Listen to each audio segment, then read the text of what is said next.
반갑습니다, 우리 선생님 여러분. 2020 수능 개념 명쾌해서 통쾌한 윤리와 사상의 최한준이에요.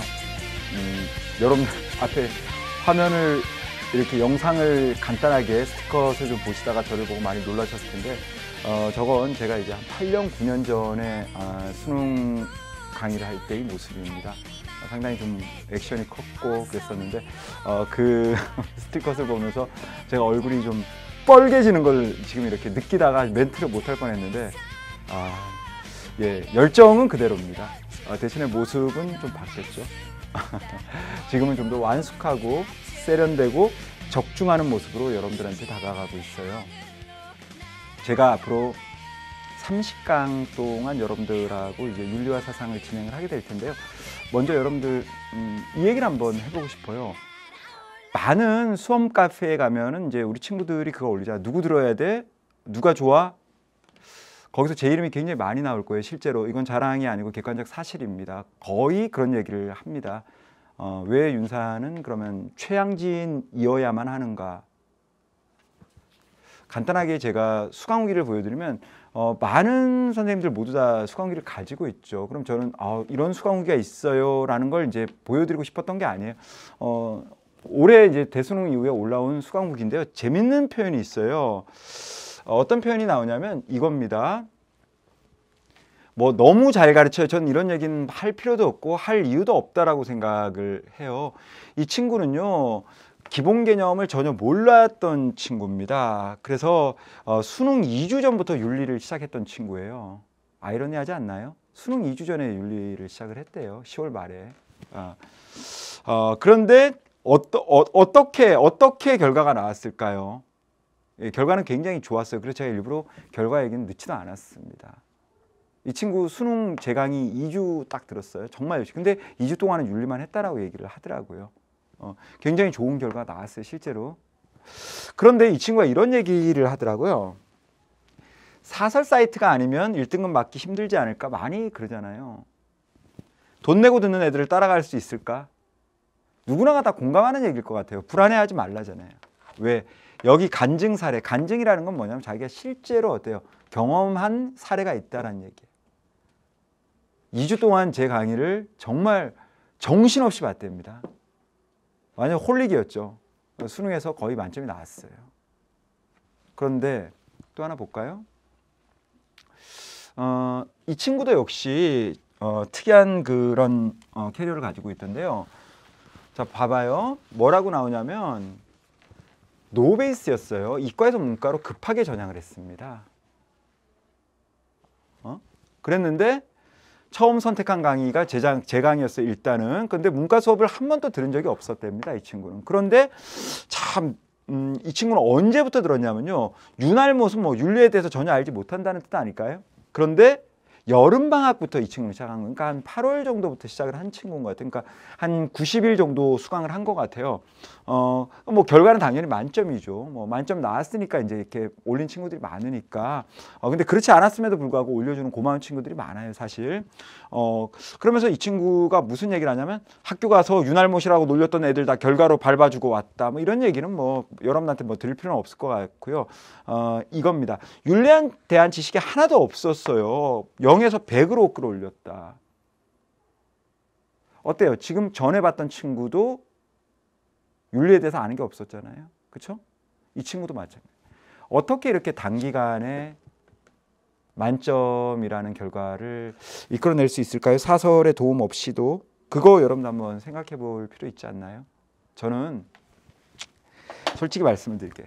너무나 정확하게 알고 있습니다. 뭐가 출제가 되는지까지도 저는 어느 정도 보이는 것 같아요. 이제는 워낙 오래 했고 하다 보니까. 그리고 이것만 생각하고 살아요. 저는 오로지 윤리만 생각하고 삽니다. 어떻게 출제되면 참 재밌을 수 있겠다. 그런데 출제가 안 됐다. 또는 몇 년 전에 이렇게 출제가 됐었는데 그 조합이 몇 년을 띄었으니까 이번엔 나올 수 있겠다. 이제까지는 저의 예측과 적중이 거짓말처럼 적중하고 있습니다. 그래서 항상 수능이 끝나고 났을 때 정말 많은 친구들이 감사의 후기. 근데 저는 그래요. EBS 수강 후기뿐만 아니고 저는 EBS 수강 후기는 참 고맙죠. 저를 좋아하는 친구들이니까 그쵸? 다 좋다는 얘기 굉장히 감사하죠. 근데 좀 더 저를 혹독하게 좀 평가를 받고 싶어요. 그러면 그냥 우리 일반 수험생 여러분들이 많이 가는 카페들 있잖아요. 뭐 몇십만 명씩 가입된 그런 카페에 가서 제 이름을 칩니다. 그러면 정말로 객관적인 평가가 나. 못하면 못한다. 왜 못한다. 정말 객관적으로 오거든요. 거기 가서 보면 이것보다 더 좋은 내용이 놀랄 만큼 있더라고요.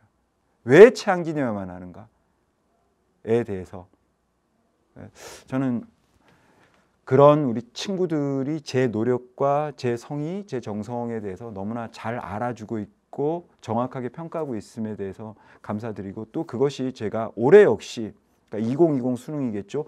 2020 수능 역시 지금 같이 공부하는 모든 친구들 빈말이 아닙니다. 제가 2019 수능에도 이 얘기했어요. 여러분들 열심히만 하면 제 강의 하나만으로 모두 만점 만들어 드릴게요 라고 약속을 했을 때 많이 비웃었던 친구들이 있었는데, 아마 수능 끝나고 나서 진짜구나 라고 느끼는 친구들이 참 많았거든요. 여러분들도 역시 마찬가지입니다. 저는 언제나 이렇게 얘기합니다. 사탐은 여러분들이 공부하는 것도 있지만 강사가 만들어주는 과목입니다. 저는 분명히 다시 얘기합니다. 사탐은 강사가 만들어주는 과목이에요. 여러분들 돌아오는 10월, 11월 되면 제 말이 가슴에 박힐 겁니다. 사탐은 강사가 만들어줍니다. 제가 여러분들의 등급 만들어 드릴 거예요. 그러면 그래서 윤사가 최항진일 수밖에 없다라고 그렇게 얘기를 해요. 좀 부끄럽긴 한데 여러분들이 정확하게 알고 계셔야 여러분들을 진짜 50점으로 이끌어줄 수 있는 사람이 누군지에 대해서 정확한 정보를 가지고 계세요.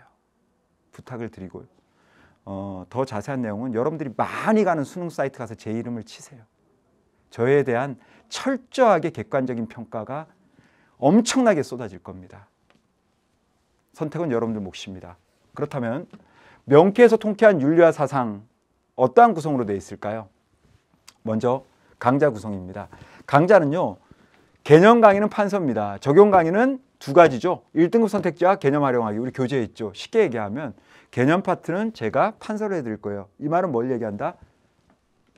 노트를 반드시 준비해야 된다는 얘기죠. 윤리와 사상 노트는 필수입니다. 우리 강의의 하이라이트가 뭔지 알아요? 판서입니다. 판서. 알겠죠? 꼭 준비하셔야 되고, 그 다음 어때요? 교재는 어떤 부분만 활용하겠다라는 거죠? 그렇죠. 물론 자료 부분을 활용할 때도 있겠지만 그건 많지 않을 거예요. 거의 대부분 교재는 뭐를 활용할 것이다? 1등급 확정 선택지라는 부분이 있을 거예요. 그렇죠? 그 다음 뭐가 있다? 개념 활용하기라는 기출문항 파트가 있어요. 이 부분은 교재에서 어때요? 우리가 강의가 활용을 할 겁니다. 강의에서 교재를 활용한다는 얘기죠. 그 다음 어때요? 개념 부분은 활용 많이 안 할 겁니다. 그 부분은 이따가 좀 자세하게 말씀드릴게요. 그럼 강의는 어떻게 구성되어 있습니까? 30강 1800분이에요. 그러면 여러분들이 생각할 때 어때요? 60분이겠죠. 강당. 왜? 30강이니까. 그럼 36에 18 나오잖아요. 아닙니다.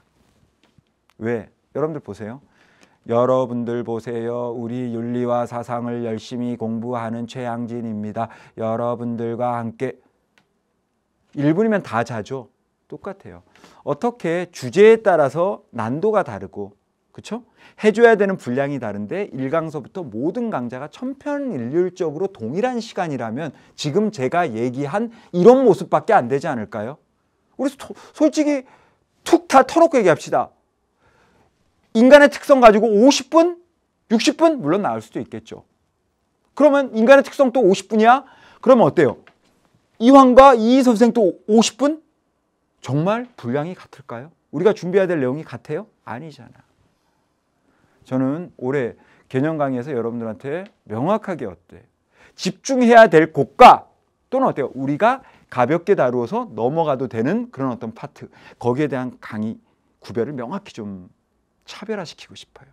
쉽게 얘기하면 가볍게 보자. 무시한다는 얘기 아니에요. 우리가 좀 가볍게 봐야 될 부분과 전력을 다해야 되는. 여러분들 마라톤이 그렇잖아요. 약하게 뛰다가 좀 빨리 뛰다가 또 완급 조절 처음부터 어때요? 전력 질주에서 40점 읽고 누가 뜁니까? 그렇죠? 그렇기 때문에 조금 우리가 어때요? 가볍게 다루어도 될 주제.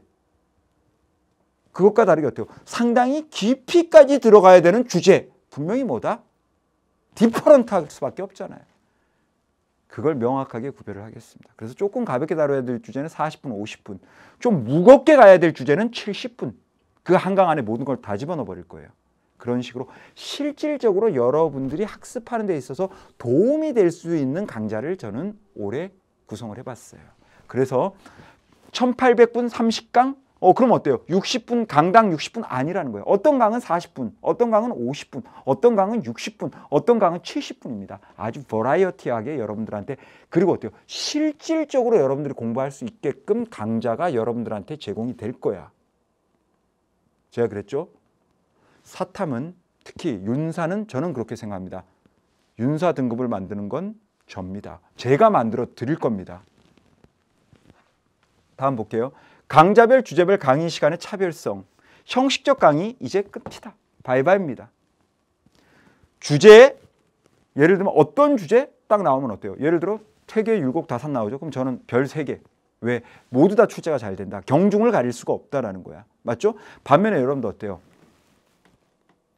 좀 여러분들이 가볍게 다뤄야 되는 주제들도 있죠. 상대주의 같은 경우, 소피스트 같은 경우, 그렇죠? 물론 출제가 잘 될 수 있지만 출제가 된다고 해도 난도가 높지가 않은 주제들. 그런 주제들에 대해서는 제가 살짝은 가볍게. 맞죠? 그 다음 어때요? 항상 출제가 되면서도 어렵게까지 가는 사상가가 있어요. 플라톤 같은 사상가들. 그런 사상가들은 어디까지 들어가야 돼요? 심화로 그냥 땅굴을 파듯이 파고 들어가야 됩니다. 왜? 그래야 우리가 네트를 만들어 놓고 출제진이 어떤 문제를 출제하더라도 네트에 다 걸려버리죠. 저는 그런 강의를 EBS에서 수능 지금 8년, 9년째 하고 있지만 그렇게 강좌를 했더니 우리 친구들이 그런 평가를 내렸습니다. 기출문제를 봐도 나오지 않았었던 게 당신이 필기해 줬었던 그 필기 노트에 그대로 나와 있더라라는 얘기를 정말 많은 친구들이 해요. 그 이유는 바로 그것 때문이라고 저는 생각을 해요. 그래서 올해도 역시 어때요? 갑니다. 오케이? 그리고 어때요? 주제라도 메인과 서브 주제가 있죠. 주인공이 되는 주제가 있습니다. 그 다음 어때요? 서브가 되는 주제가 있어요. 분명히 저는 어때요? 뭐가 주인공이고 뭐가 조연이다라는 것에 대한 구별도 확실하게 여러분들한테 제공을 해드릴 거야. 언제? 강의를 할 때. 그래서 이 부분은 이렇게까지 들어가고 이 부분은 이 정도까지만 들어와라는 것까지도 제가 어때요? 정도까지도 여러분들한테 언급을 해드릴게요. 오케이? 자, 그 다음 어때요? 내용 강의는 기본이고 주제별 학습 방법까지 제시를 해드릴게요. 소크라테스를 공부할 때의 방법과 주자를 공부할 때의 방법이 같아야 돼, 달라야 돼? 달라야지. 주자는 조자스럽게 공부할 수 있는 방법을 제가 여러분한테 말씀드릴 겁니다. 주자는 뭐를 보되 이렇게 보아야 한다. 소크라테스는 무엇을 보되 이렇게 보세요라고 분명히 어때요? 주자와 소크라테스는 다른 사람입니다. 그렇다면 다른 사상가를 공부할 때의 학습 방법도 어떻게 해야 된다? 달라야 한다라는 거지. 학습 방법이 달라지면 등급이 달라지고 원점수가 달라져요. 알고 있죠? 알고 있죠? 예, 그렇게 해드릴게요. 이렇게 윤리와 사상을 구성을 할 겁니다. 다음. 교재 활용 방법에 대해서 우리 친구들이 많이 질문을 하던데요. 본문편은요, 완강을 한 이후에 내용을 정리하는 용도로 여러분들이 읽어보시면 됩니다. 그리고 자료편은요, 가끔 강의에서 활용을 할 겁니다. 알겠죠? 그 다음 제일 우리가 강의에서 메인으로 활용되는 파트는 바로 어디다? 문항편입니다. 특히 1등급 학종 선택지와 개념 활용하기, 즉 평가원 기출문항은 우리가 어때요? 강의에서 꼭 활용을 합니다. 물론 문항을 다 다뤄드릴 필요는 없죠. 특징적인 것만 제가 다뤄드릴 텐데 여기서 포인트가 하나 있습니다. 1등급 학종 선택지를 매년 우리 친구들이 엄청나게 요청을 해요. 심지어는 저한테 요청을 해서 안 되니까 EBS로 직접 요청을 합니다. 왜? OX 답을 보여달라. 저는 절대로 답 안 보여드려요. 왜? 여러분들한테 O다, X다라고 제가 정리를 해드리는데 그런 답만 받아가지고는 여러분들이 어때요? 정말 이해를 못하면서 답만 찾기에 급급해지거든요. 제가 그걸 알기 때문에 이 부분에 대한 정답은 반드시 강의를 수강하셔야만 여러분들이 얻어가실 수 있다라는 거. 그리고 강의를 수강하면서 이 부분은 공부를 해야만 제가 의도한 대로 여러분들에게 실질적인 도움을 가져다 줄 수 있는 부분입니다. 이렇게 한번 제가 재미없죠? 오리엔테이션이 좀 뭐 추상적인 얘기도 하고 노래도 막 들려주고 영상 또 나오고 저 싫어해요, 그런 거. 여러분들 수능 봐야 되잖아요. 그렇잖아요. 요즘 48점, 47점 갖고도 위태해요. 50점 맞아야 되잖아요. 지금 우리는 진짜 어때요? 굉장히 좀 엄숙하면서도 때로는 엄중하고 그런 어떤 결의에 찬 모습을 보여야 되는데 그냥 노래 듣고 흥얼흥얼, 물론 그것도 좋을 수 있겠죠. 하지만 저는 그렇게 생각하지는 않습니다. 그래서 OT라는 게 뭐예요? 결국 우리 강자가 어떤 강자이고 무엇을 공부하자, 어떻게 해야 한다는 걸 가르쳐 주는 게 오리엔테이션 아닌가요? 그래서 다소 재미는 없겠지만 여러분들이 강의를 수강하는 데 있어서 정말 도움이 될 수 있다라는 내용만, 정보만 제가 제공을 해주는 간략하고 명확한 내용으로 오리엔테이션을 구성을 해봤습니다. 그리고 마지막으로 여러분들 스스로를 만들어가는 존재이죠. 사르트르가 이렇게 얘기를 합니다. 그래서 스스로 우리는 항상 선택하고 결단을 해야 됩니다. 할 수 있다라는 마음가짐, 할 수 있어요. 그것이 여러분들을 기적의 주인공으로 만들어줄 수 있다라고 저는 믿습니다. 그럼 우리 1강에서 만납시다. 우리 친구들, 마지막 인사는 언제나 이거예요. 사랑합니다.